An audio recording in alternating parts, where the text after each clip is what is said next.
తీర్థప్రయాణం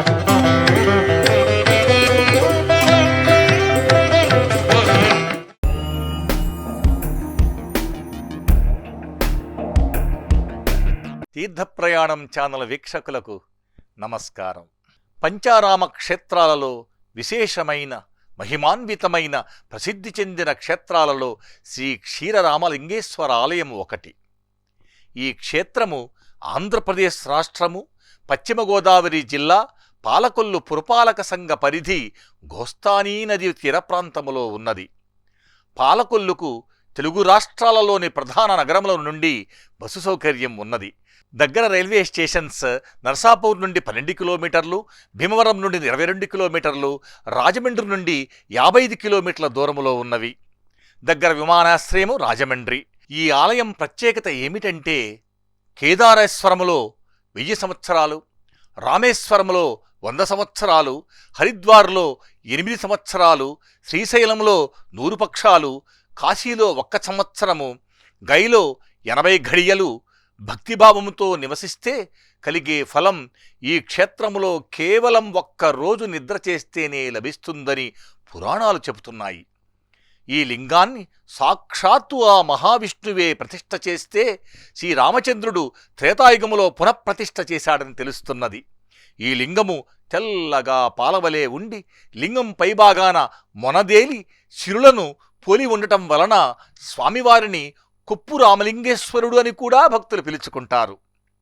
ఈ ఆలయం పంచగణపతులు, పంచశివులు, పంచదేవేరులు, పంచమంటపములు, పంచద్వారములు, పంచనందులు మరియు పంచశిఖరములతో అలరారుతున్నది.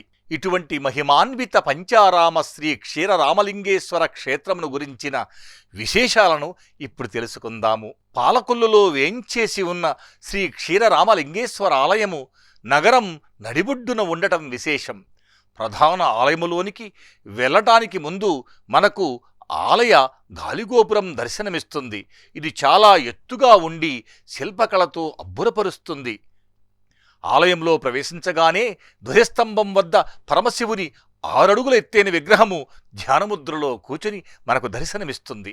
భక్తులు ముందుగా శ్రీ క్షీరరామలింగేశ్వర స్వామి వారి దర్శనం కొరకై కొంచెం ముందుకు నడిచిన తరువాత ఆ ఆలయం ముందు భాగాన నందీశ్వరుని విగ్రహము ఆ స్వామిని తదేకంగా చూస్తూ ధ్యానిస్తున్నట్లు ఉంటుంది. ఆ మూల విరాట్టు అయిన క్షీరరామలింగేశ్వరుడు చిక్కని పాలతో పూసిన 2.5 అడుగుల విగ్రహము లింగరూపమున దర్శనమిస్తుంది. చూస్తున్నంతసేపు భక్తులు తమను తామే మర్చిపోతారు. శంకర శూల పాణిశ్చ ఖట్వాంగీ విష్ణువల్లభ శిపి విష్ణోంభికానాద శ్రీకంఠో భక్తవత్సల ఓం క్షీరలింగేశ్వర ఓం నమశివాయ అంటూ తమ కోర్కెలను విన్నవించుకుంటారు భక్తులు. భక్త సులభుడగు ఆ శ్రీ క్షీరరామలింగేశ్వరుడు తప్పక తమ కోర్కెలను తీరుస్తాడని భక్తులకు అపారమైన విశ్వాసము. తరువాత ఈ ఆలయ క్షేత్రపాలకుడైన సాక్షాత్ శ్రీ మహావిష్ణువే జనార్దనుడుగా చేతిలో గద, శంఖము, చక్రముతో మనకు దర్శనమిస్తే లక్ష్మీ అమ్మవారు రాజ్యలక్ష్మిగా దర్శనమిస్తారు. విశేషం ఏమిటంటే పరమపిత బ్రహ్మ ఆలయమును ఇక్కడ చూడవచ్చును. ప్రక్కనే సరస్వతి అమ్మవారు దర్శనమిస్తారు.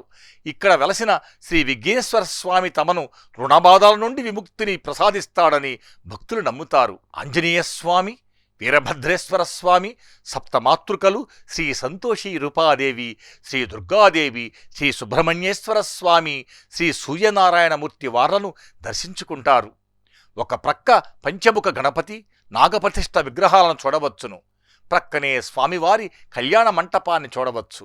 గుడి గోడల మీద సతీదేవి దహనవాటిక వద్ద శివుని తాండవము, శ్రీ విఘ్నేశ్వరుడు, శ్రీ లలితాదేవి, శ్రీ వాసవి కన్యకా పరమేశ్వరి దేవి, శ్రీ వీరభద్రుడు మొదలు ఇంకా అనేక దేవతామూర్తుల కథారూపాల తాపడాలు చూస్తున్న వారిని చూపు మరల్చకుండా చేస్తాయి. ఇప్పుడు స్థల పురాణము, ఆద్యత సేవలు, దేవస్థానం వారి సేవలు, సౌకర్యాలు తదితర విషయాల గురించి చెప్పుకుందాము. రియల్ ఫ్లిక్ డివోషనల్ ప్రోగ్రామును చూస్తున్న ప్రతి ఒక్కరకు ధన్యవాదములు.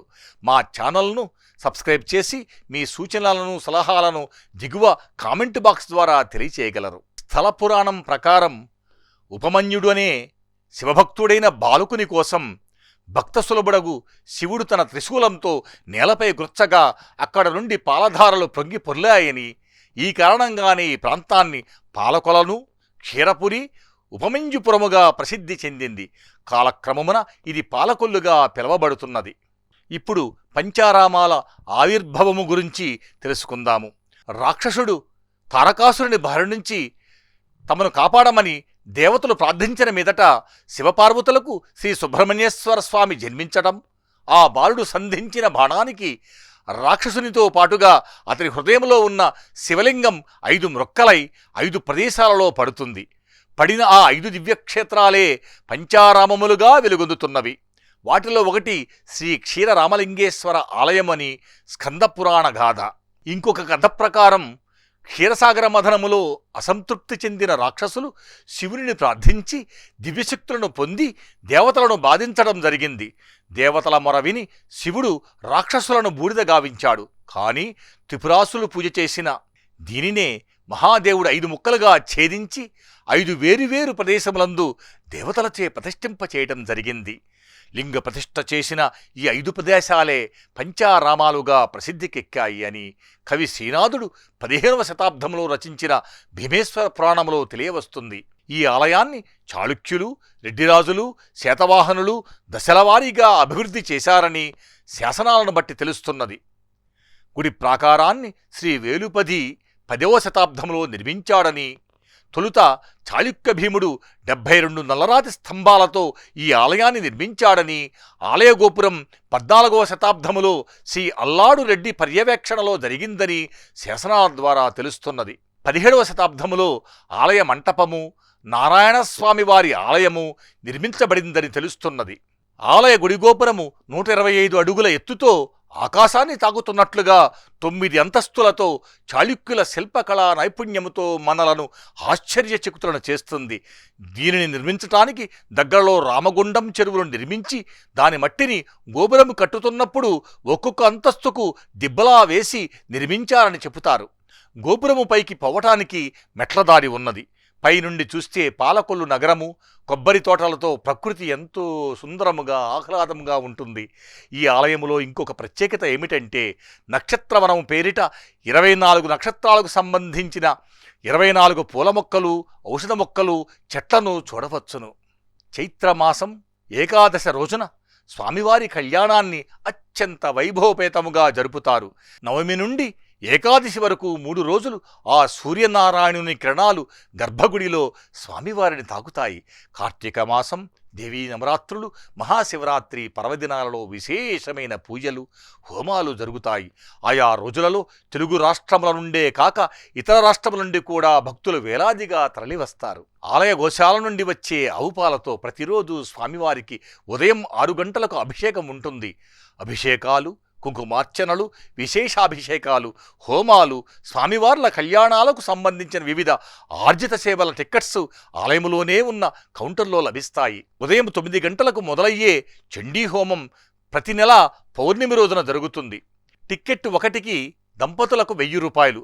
ప్రతి నెలా సంకట చతుర్థి నాడు జరిగే గణపతి హోమం టిక్కెట్ ఒకటికి దంపతులకు 750 రూపాయలు. ప్రతి నెల మాస శివరాత్రి రోజున రుద్రాభిషేకాలు టిక్కెట్ ఒకటికి దంపతులకు 750 రూపాయలు. లీలా కళ్యాణము ఉదయము 6 గంటలకు టిక్కెట్ ఒకటికి దంపతులకు 1116. పంచహారతులు ప్రతి సోమవారం రాత్రి 7:30 గంటలకు టిక్కెట్ ఒకటికి 100 రూపాయలు. ఇంకా అనేక ఆర్జిత సేవలు లభిస్తాయి. పాలకొల్లులో బస చేయటానికి మంచి లాడ్జీలు, హోటల్సు, రెస్టారెంట్స్ ఉన్నాయి. ఆ మహావిష్ణువే ప్రతిష్ఠ చేస్తే శ్రీరామచంద్రుడు త్రేతాయుగంలో పునఃప్రతిష్ఠ చేసిన మహిమాన్వితము పురాతనమైన పంచారామాలలో ప్రముఖమైన శ్రీ క్షీరరామలింగేశ్వర ఆలయ విశేషాల సమాహారము గురించి తెలుసుకున్నాము.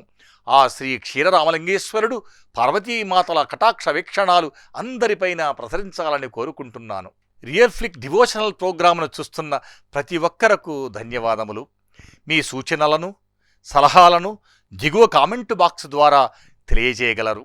మరిన్ని తీర్థ ప్రయాణముల సమాచారం కోసం మా ఛానల్ను సబ్స్క్రైబ్ చేయగలరు. మరొక పుణ్యక్షేత్ర విశేషాలతో కలుద్దాం. నమస్కారము.